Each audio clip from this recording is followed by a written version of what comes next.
Hi, welcome back to take 7 of a reading of Hot Flash Divas. So far, I have had numerous interruptions, including my own boo-boos on reading the manuscript.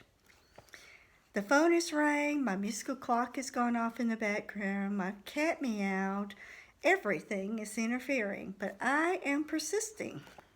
Today we're reading chapter 37, Zydeco Babe. Letitia and Kat had their sons to chauffeur about, and Gina's a bit of a workaholic. It was unfair for me to expect the divas to entertain me, so I settled into a pattern of swing and ballroom dancing. To my delight, another dance opportunity presented itself. The Zydeco Stompers, a group who sponsors local dances, had their annual July Shrimp Bowl at one of the members' home. It was an open invitation event and all dancers were welcome. Nathan phoned before the event. "Are you going to the Shrimp Bowl? If so, would you like to be my date?" Nathan, who's a supreme strategist, tried to be the first at most things. "Thank you kindly, but I'm going alone to this event." "Oh, okay. I guess I'll see you there." I could hear the disappointment in his voice. "I'll save you a dance. Gotta go." I was trying to keep commitment at bay by using Gina's plan A. The day of the Shrimp Bowl, I arrived at the small farm and parked in a field of tall grass. There were already 10 vehicles there. Thinking about snakes, I eased around to the back of my car and opened the trunk to retrieve my chair and cooler. I hopped my way out of the tall grass to a path that led past a chicken house. I followed the well-trodden path and discovered a pen that housed a pot-bellied pig. I waved away the smell as the little round guy grunted at me. "He's just a baby." Still keeping an eye peeled for poisonous reptiles, I was startled when 2 small barking dogs charged and surrounded me. "Hi there! Aren't you 2 the cutest little guys in the world?" I said, using my sing-song tone reserved for infants and pets. They stopped barking and eased forward. I put down the cooler, dropped to a knee, and let them sniff my hand. Soon their tails wagged as I petted their wiggling furry bodies. They were adorable, despite their eclectic pedigree. They escorted me the rest of the way. I spotted a horse in an open field to my right and wondered what other animals I would encounter. By the time I reached the house, the dogs and I were best buddies. A portable wood dance floor was in place under the trees in Natasha's backyard. Lights were strung in the trees for when it got dark. Everyone in sight brought a cooler, a chair, and a dish to share. I'd brought my special potato salad. I planned to keep it on ice until the last minute. The brochure about the event stated the Zydeco Stompers would provide the boiled shrimp, potatoes, corn, and sausage, which would be cooked on site. A large stainless steel pot stood on a large burner behind an empty table. A guy wearing shorts and a t-shirt leaned over, inspecting his steaming contents. Cajun waltz music filled my ears as the wafting aromas of boiling shrimp and chocolate cake filled the air. I was almost drunk on the smell of the chocolate cake. It's one of my weaknesses. I found a level spot near the dance floor and set up my lawn chair. I squinted at the arrangement. That ought to do it. I meandered over to the second table that already held some side items. I eyed the fresh veggies with ranch dip and a variety of chips and dips. A redhead splattered with freckles stood behind the table. "Hi, I'm Jillian. What do you have?" "Potato salad. It needs to stay on ice until the last minute." "Place it right here." Phoenix," I said, smiling. "I'll take good care of it, Phoenix. She reached over, took my cooler, and placed it on top of another cooler behind the table. Thanks, Jillian. I wandered past to the next table, which held desserts. Only a pecan pie and a chocolate cake were present so far, two of my favorites.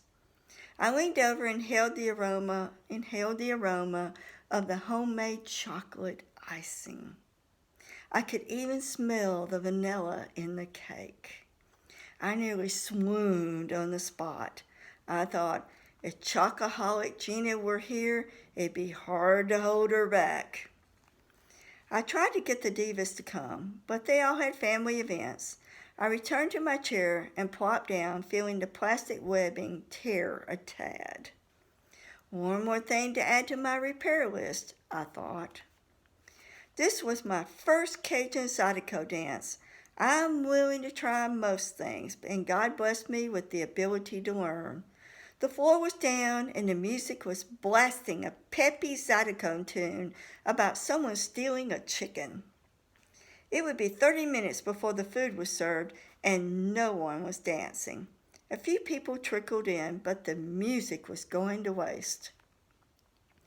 Then it happened. Brent Powers asked me to dance. He stopped in front of my chair and flashed a smile. Would you like to dance so we can get things started? In my seated position, my eyes naturally started with his muscled legs, worked up his body. Lingering on the bulge in his pants, my gaze slid over his flat belly, up to his blue t-shirt, all the way to his merry green eyes. My. Sure. He bent down, offered me his hand, and levered me out of my rickety lawn chair. I noticed his nails were clean. As we threaded our way between chairs to the dance floor, I confessed, I don't know what I'm doing here. You'll have to teach me. Brent's mouth formed a perfect O. He stopped, took my hand, and squeezed it. I'll show you what to do. It's easy. We were alone on the dance floor, all eyes on us. Brent demonstrated a basic step, which I mimicked. I picked up Zydeco within minutes, and we danced up a storm. Cliche, I know, but we can say that in Alabama because we live in Tornado Alley. Come and get it, echoed across the yard as the sound waves punched their way through the humid air. It was a long time since I'd seen this much food in one place. A table was covered with shrimp, potatoes, corn, and sausage that was poured onto clean paper and covered with netting. The aroma was intoxicating. The electric fans forced the competing scents to bombard us with alternating hints of sweet and spicy. I could feel the salivation glands in my mouth crank into overdrive. I feared I would foam at the mouth like Pavlov's dogs from their sheer anticipation. People lined up and mounted their plates high with food. I made my way with deliberation down the first table, scooping a tad of this and a dash of that on my plate. By the time I finished, there was little space left. I carried my plate to the second table that held the salads and side items, a colorful display of hot and cold delicacies. While I dipped into bowls on the second table, my thoughts focused on the third table that held all the desserts. Just the sight of that table could strike a diabetic into coma. Balancing my plate, I shot over to the dessert table and nabbed a slice of the homemade chocolate cake, whose decadent aroma had tortured me for the last hour. I returned to my chair and set my plate on it. After I had covered it with a napkin, I stood in line at the drink table to claim a sweating plastic glass of iced lemonade. When I returned, Brent had pulled his chair over to sit next to me. It seems every time I try to ask you for a dance at a ballroom event, someone whisks you away. He balanced his plate on his knees while placing his drink on top of the cooler between us. Everyone has been kind about teaching me new steps. You seem to be a natural and a quick learner. Thanks. My priority was to taste my potato salad to make sure it was still cold. I spooned some into my mouth and chewed. It was perfect. I was happy with the outcome. So, what are you? Brent began peeling a plump shrimp. I looked over at him and grinned. An alien female from the planet Utopia located in the fifth star system. The shrimp paused inches from his mouth. He turned to look at me and chuckled. I was doing my best not to burst into laughter, but it was costing me. Funny, I meant, what do you do for a living? A psychologist. I popped some corn pudding in my mouth. While I chewed, I grabbed a shrimp, examined it, and started undressing it. Good to know you're not an alien astronaut. Long-distance relationships can be a pain, said Brent. This time, I laughed. I covered my mouth to assure I wouldn't spew corn pudding. I was surprised Brent didn't ask if I was analyzing him. Most people did. I glanced his way. What occupation keeps you fed besides showing up at events where they feed you? I gulped lemonade to wash down the corn pudding. I'm working on my master's degree in software engineering. I'm also an assistant at the university. What was your undergrad degree in? I grabbed my napkin and wiped my hands, which now smelled like shrimp. Physics, and I went back to acquire an additional degree in electrical engineering. The man was attractive, had brains, and hair. I felt a definite stirring in the heart of Dixie. You have any kids? I asked. Nope, never married. My fork paused. Interesting. You? He glanced at me and then shifted his gaze to my chocolate cake with more than casual interest.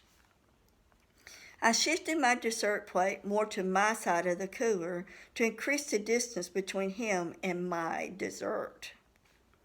I've been divorced 3 months and was married 20 years. That's a long time. My parents just celebrated their 50th anniversary. That's great. I was impressed. My parents had a long-term marriage too. I wouldn't call it happy.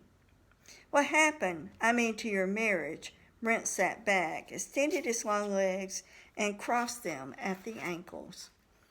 I shrugged and contemplated how much to reveal. Several things. Todd, my ex, turned 40. Uh-oh.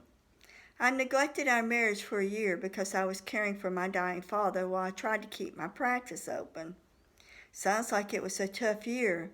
Brent nodded for me to continue. I looked down at my plate and fiddled with some baked beans with my plastic fork. Then I discovered Todd had affairs with 3 different women. My gut nodded at the memory. Doesn't sound like he was worthy of you if he couldn't keep his pants zipped while you were taking care of your dad. Did you divorce him? Nope. He told me he wanted a divorce on Christmas morning. I didn't find out about the affairs until after he asked for the divorce. Brent stared at me and shook his head. Did he lose his damn mind? I swatted a fly buzzing near my cake. Everyone keeps asking me that. It was time. I placed the cake with reverence on my lap, making sure I achieved the perfect balance of cake to frosting ratio. I took a bite, closed my eyes, and chewed. It was moist. It was chocolatey. It was a slice of heaven. After we had tossed our empty plates in the trash, Brent took me into his arms for a waltz. An assortment of large industrial and smaller box fans surrounded the dance floor. Alternating gentle breezes and hurricane-force winds buffeted us as we circled the floor. I spotted Nathan as he arrived, toting a lawn chair. Taking a breather, I sprawled in my lawn chair, bloated and content. Nathan rushed over and placed his chair on the other side of mine. Hi, I'll be back after I get some food. Don't forget to try my potato salad. Brent sat down next to me. Are you on a date? Nope. Good. Let's dance.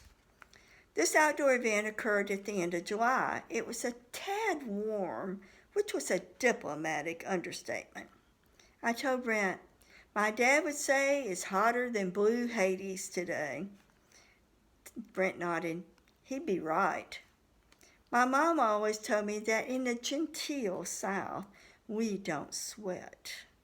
He laughed. So what are we doing right now? Horses sweat, gentlemen perspire, and ladies glow or glisten.